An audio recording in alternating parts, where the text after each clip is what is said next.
it was all kind of intentional. And the other reason I thought this would be a good thing for your sauce segment is I actually did a YouTube video on how I created this stuff. So if people, want to check it out more, they can just go check that out, and it shows the actual plugins I used and everything to make it. But yeah, I'll link to it in the show notes for sure. Thanks, man. But yeah, it was just crossing that line between, yes, I am mixing this track. I'm the mixer and masterer, but how can I contribute to taking this across the finish line, or how can I finalize this idea, that's been that I'm contributing to. And I think that is something that is being asked more of mixers nowadays, especially in the pop kind of hip hop world, is becoming more of a collaboration and a contribution, rather than just like, bang this up on your SSL and, make sure there's enough high end and add a little bit of reverb to the voice, and then we'll print it and it'll be done. There is still a huge engineering side of it, but there's also the production and the creative side, and trying to contribute and help the artist actualize what it is that they're trying to create, Yeah, totally makes sense. And you did a great job. This song sounds awesome. And everything I heard on your portfolio sounded great. So just keep up the great work with, all the mixing. Thanks, man. I want to ask you a couple more generic questions before we wrap this interview, because that's what I like to do that sometimes, Yeah, it seems like you have a lot of energy and passion. And, do you have any, things that you do to kind of keep yourself energized? It could be, it could be habits. It could be, routines, anything that helps you kind of stay creative and buzzed. Well, yeah, lots of things. I guess my mentality about it is the same as what we were talking about with starting at the source from recording. It's the same for mixing, So if I want to improve my mixing, should I get a new converter? Is that going to help me hear things better? Should I get new speakers? Should I treat my room? Or, what's my mentality coming into mixing, And that same thing of starting at the source, it's almost like the inverse for mixing. It's coming from the computer through the converters, through the speakers, and the level of importance follows that. I would much rather have my mentality and my physicality in a good place and doing a mix on headphones than I would having the best studio in the world with the best speakers, but me not being able to hear things the way that I want because I didn't get a good night's sleep, or because, so fitness, working out, getting outside, taking ear breaks, resting, getting good sleep, trying to find an appropriate work-life balance in terms of, the 80-20 rule of law of diminishing returns, all that stuff, is it better that I do another 2 hours on this mix that I've been working on for 16 hours? Or is it better that I go home and sleep and come back and do 20 minutes in the morning? Because I'll probably get more done in those 20 minutes than I would in those 2 hours. So true. So true. So, the idea of, people, again, I get hit up on social media and YouTube all the time, how can I improve my mixing? It's easier to say, get better speakers, treat your room. It's less sexy to say, what's like, how are you feeling approaching the mix? Are you, is your energy level at a place where you can tackle this? Is your headspace in a good spot to actually like dive into someone else's music? Or do you need to go for a walk for 15 minutes? Cause that 15-minute walk might make or break your entire mix day. I think so much of this is about realizing that the time away is almost as important as the time being active. You know what I mean? And not having FOMO or fear of not being productive enough.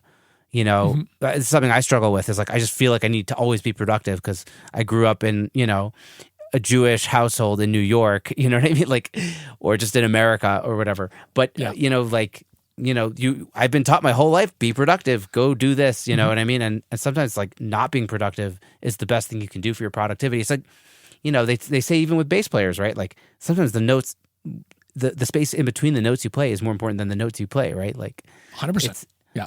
All that stuff is it's all part of it. So. It's all, I think people think that going home and going to bed has nothing to do with, the production that they're working on. But it's all part of it. Like the 3 months that you spent working on this record, what you ate, how much water you drank, how much you went out drinking, the hours that you spent there versus the hours you spent sleeping, like it's all goes into the production. And so you just need to try and stay realistic with yourself and try and be as efficient as possible, and part of the efficiency is getting a good rest so that you can come back and be productive the next day. Because if you stay up for 24 hours just to finish one song, then you've burnt the next 4 days. And, if you had just done 16 hours and 16 hours and 16 hours, you would have gotten way more time in than just staying up for those extra, couple hours just to try and get that, meet your FOMO or get that hustle, whatever they call it. I don't know. Hustle with you. Culture. I'm so with you on that. Yeah. And I think that kind of stuff dies when you hit 30. and then it's like, oh, okay, I actually need to take care of this, like this human flesh that I've been given. Well, and a big part of that came from when I started transitioning more into mixing, and I raised my rates, and things were going well for the business, and people were hiring me to help finish their record, and I was dedicating 1 day or maybe a day and a half or something to finishing this record, and it's not cheap for them. So like, am I giving my best self to this project? Because they're hiring me expecting that I'm going to bring 110% to it. But if I'm only able to bring up 70%, that's just not fair. It sucks. It's not fair to them. It's not fair to me. It's not fair to anybody. So, you owe it to everybody involved to say, I am going to take on this project for you. I can't start on it until next week. Are you cool with that? Rather than I'm just going to squeeze it in because I need the money or, whatever. Like it doesn't help anybody. It doesn't serve anything. Yeah. It's so true. And it's like, the things that we think we need because when we're getting started, we're scared of not making it or not having enough money to pay our bills or whatever. These things could be so detrimental down the line when you need to like sustain yourself, right? Like, you know what I mean? Yeah. I have to be able to charge a rate that's going to help sustain my family. That will help keep me in business long term. I can't just give you a discount and then I'm giving everybody discounts and then I'm a slave and I'm working all day and making nothing on the like.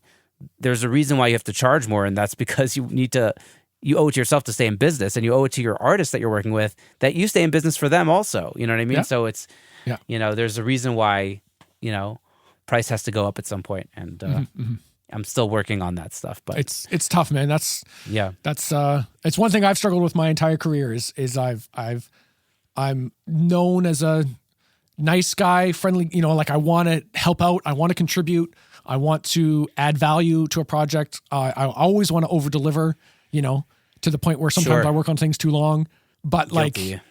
It's taken me up until like the last couple of years to try and understand how much value I'm actually adding to these products and what is that value worth, and it's a hard battle for any entrepreneur, whether it's photography or filmmaking or music or session players or what, it's hard to understand your own value and what you're contributing to a project, like if someone hires you as a bass player to come in and create a bass line and play it to perfection, like what is that worth to that song? Is it worth a couple $100? Is it worth a couple $1,000? Is it worth a percentage? Is it worth, I don't know. It's hard to put a value on that. And it's something that you kind of always have to explore. And I feel like a lot of us just put it off, until it's kind of like, oh, I'll just take whatever you want to pay me, or, I know you only hired me to do this and now you're asking me to do all this extra work and I'll just do it. It's fine. It's hard to kind of understand your own worth. Yeah. And I think there's a point in your career where you do need to kind of take everything on and you do need to kind of get that stuff started. But then there's a point where at some point you need to kind of make that shift. And I think, I don't know, maybe it's like 5 years in or 10 years in, or I don't know what it is. I guess it would depend. Well, I think it's different for everybody. Your mileage may vary, right? Like, but at a certain point you need to kind of say like, oh, I actually need to take care of myself now more than the people, because otherwise I'm not going to be taking care of other people. And maybe that's the moment that it happens, is when you realize that you're not taking care of yourself enough to sustain yourself. That's the moment where you need to kind of realize, okay, I need to put on my air gasket before I put on my child's air gasket. You know what I mean? or whatever shitty. And I've been doing a lot of I random think that's analogies analogy, this man. episode. Yeah. No, I think that's perfect, and it's true, and I think it's different for everybody, and that's why it's so hard for people, because there's no dead set rules of like, because after 5 years, someone might be, I know people that have been in the game for 5 years that are already charting on Billboard and have number one songs, and then I know lots of people that have been doing it for 5 years that are still, barely making demos that are. And they're still on their journey to making better sounding stuff. And so like that there's no hard lines of like, okay, when do you start raising your rates, and when do you start, move from, per project to whatever. It's tough. It's a hard thing to navigate. Well, we're all working on it one day at a time. And you may have already answered my final question. But in case I haven't, I'll ask it anyways. You probably see this one coming. But, looking back on your journey, was there something that you maybe did or didn't do and be like, oh, Evan, keep at that. It's going to get you where you need to go. Or maybe it's like, hey, Evan, don't do that. You're holding yourself back. What would be that one piece of advice you'd give your earlier self? I don't know. That's tough. Because I've always had a problem with regrets, because there are things that I would have done differently with the knowledge that I have now, but they're not necessarily regrets, because every decision that I've made has led me to here, and I'm happy to be here. So, it wasn't a mistake if it led me to where I want to be. But I guess doubling down on what we were just talking about and trying to come to terms with your value and understanding, maybe just re-examining your worth, whether it's every year or whatever, and just kind of understanding, okay, what is this project entailing? What has come, my way? What am I going to contribute to this project? And what is that worth? And trying to understand the business side of things, as well as you're understanding, everything's growing and you're always learning, but you're learning musically, you're learning production and engineering chops, but you're also learning business stuff in terms of splits and compensation and publishing versus masters and all that stuff. Just continue to educate yourself on that. I think you're right in the sense that when you're starting out, it's better to over deliver and to it's hard to say, but I do think it's better to undervalue yourself and do amazing work to start to build a portfolio and a name and a client list and a network and all that stuff. Or I would say like over say yes, like just say yes to more than you should. Yeah, just say yes. Yes, say yes to everything, and don't be afraid to work beyond what you're being compensated to guarantee yourself future gigs. Right. Yes, for sure. But there is a point, and I can't tell you when that point is, where you need to reassess and kind of understand what is the value of my years of accumulated knowledge in musicality, production, engineering, all that stuff. What am I contributing to this project that, someone else, and it's getting easier for me, because as a mixer, it's like, okay, if someone were to hire me and get a final product that's at my level, what would it cost them? Obviously Serban and Manny are doing mixes that are way above what I'm doing, and charging $5,000 to $10,000 for it. But how much would it cost this label to get someone that is going to make this song sound the way that I'm going to make it sound? And that's at least gives you a ballpark of kind of where maybe your price point should be. And you do your research and you look into it, and, you can either, if you're still trying to fill up your calendar, you can undersell just a little bit. If it's supply and demand, if you're overworked, then you can be a little bit more selective on the stuff that you work on, whether you're being selective on price and you raise your price and, the clients that agree to that price is your new client base, or you're just more selective on stuff that you want to work on.